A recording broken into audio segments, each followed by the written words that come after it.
மேன்மையான சிந்தனை கொண்ட தாய்மார்கள், சகோதரிகள் மற்றும் தோழிகளுக்கு இனிய தமிழ் புத்தாண்டு வாழ்த்துக்கள். ஈரமும் அன்பும் கொண்டு இன்னருள் பெற்றேன், என் மார்க்கம் இரவாத சன்மார்க்கம் தோழி என்ற மகா மந்திரத்துடன் இன்றைய இந்த குரல் ஒலியின் தலைப்பு சைவமும் சன்மார்க்கமும். ஞானம், சயுச்சியம், சன்மார்க்கம் அனைத்தும் உச்சநிலை. சைவத்தின் உச்சநிலைதான் சன்மார்க்கம். ஜீவகாருண்ய ஒழுக்க நெறி நின்று கடவுளை உணர்ந்து கடவுள் மயமாக மாறுதல்தான் வள்ளலார் கண்ட ஆன்மநேய ஒருமைப்பாடு. இயற்கை இன்பத்தை இயற்கையாகவே போதிக்கக்கூடிய பாலியல் கல்வி சமூகத்திற்கு தேவையான ஒன்று. ஆனால் ஆணவம், கண்மம், மாயையில் இருந்து கொண்டு ஓணக்கண் கி வீரமணியும் மற்றும் முன்னாள் உயர்கல்வித்துறை அமைச்சர் ஆணவ பொன்முடியும் இந்த சமூகத்திற்கான சீர்கேடு.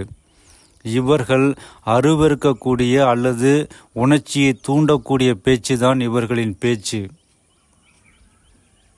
இவர்களை சார்ந்தவர்கள் ஆபாச நூல்களை இயற்றி பொருளீட்டியவர்கள். உதாரணமாக நமது முன்னாள் முதலமைச்சர் மு. கருணாநிதி அவர்கள்.